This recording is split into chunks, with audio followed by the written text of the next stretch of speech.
आज सुनाने जा रहे हैं गीता अध्याय की कथा। चलिए शुरू करती हूँ।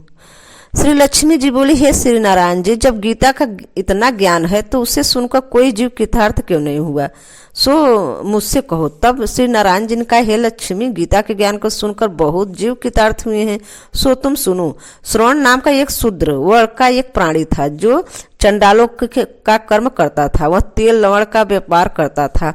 उसने बकरी पाली थी। जब वह बकरी चराने बाहर जाता तो वृक्षों के पत्ते तोड़ने और अपने बकरी को चराता था। लेकिन एक दिन वह पत्ता तोड़ा था, सर्प ने उसे डस लिया। तत्काल प्राण निकल गए। मरकर उसने बहुत नरक भोगा। फिर बैल का जन्म पाया। जब वह बैल का जन्म पाया तो भिक्षुक ने मोल लिया। वह भिक्षुक उस पर चढ़कर सारा दिन भिक्षा मांगता था।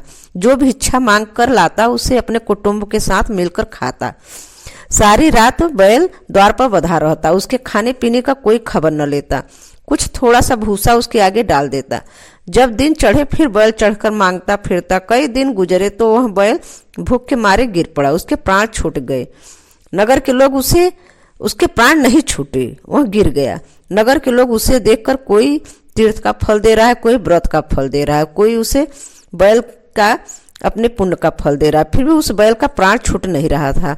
एक दिन वह एक गायिका आई। उसने मनुष्यों से पूछा कि यह भीड़ कैसी है। तो उन्होंने उससे कहा, यह बैल के प्राण जाते नहीं हैं, हम लोग अपने पुण्य का फल इसे दे रहे हैं, फिर भी इसकी मुक्ति नहीं हो रही है। तब गायिका ने कहा, जो कर्म मैंने किया उसका फल इसे बैल को निमित्त दिया।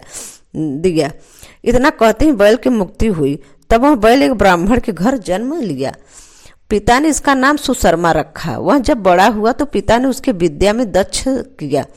तब इसको पिछले जन्म की सुध रही थी।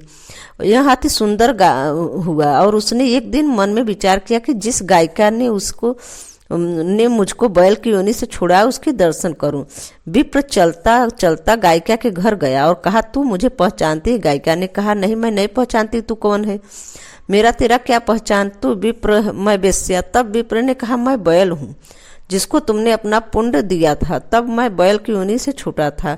अब मैं अपने विप्र के घर में जन्म लिया हूँ। तू अपना वह पुण्य बता। गायिका ने कहा, मैंने अपने जाने की कोई पुण्य नहीं किया, अपने जाने में कोई पुण्य नहीं किया, पर मेरे घर एक तोता है, वह सवेरे कुछ पढ़ता है, मैं उसके वाक सुनती हूँ। उस पुण्य का फल मैंने तेरे निमित्त कर दिया।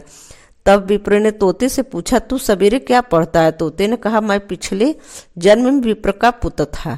पिता ने मुझे गीता के पहले अध्याय का पाठ सिखाया था। एक दिन मैंने गुरुजी से कहा कि मुझको गुरु ने क्या पढ़ाया है।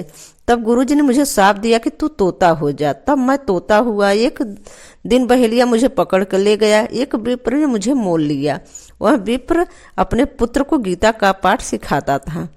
तब मैंने भी वह पाठ सीख लिया। एक दिन विप्र के घर चोर आए। उन्होंने धन को प्राप्त न हुआ, मेरा पिंजरा उठा ले गए। उन चोरों का यह गायिका मित्र है, मुझे इसके पास ले आए। सो मैं नित्य गीता जी के पहले अध्याय का पाठ करता हूँ। यह सुनती हुई उस गायिका के समझ में नहीं आता था कि जो मैं पढ़ता हूँ वही पुण्य तेरे निमित्त दिया था। श्री गीता जी के पहले अध्याय के पाठ का फल है। तब विप्र ने कहा, हे तोते, तू भी विप्र है, मेरे आशीर्वाद से तेरा कल्याण हो। सो हे लक्ष्मी, इतना कहते ही तोते की मुक्ति हुई। गायिका ने भी भले कर्म ग्रहण किए। नित्य प्रत्यह स्नान कर वह गीता के प्रथम अध्याय का पाठ करने लगी। इससे उसकी मुक्ति हुई।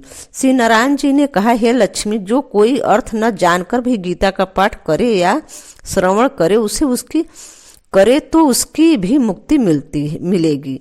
इस तरह गीता का अध्याय पहले अध्याय का महात्म्य समाप्त। मेरे चैनल को सब्सक्राइब और वीडियो को लाइक कर दें। जय श्री कृष्णा। हर हर महादेव। धन्यवाद।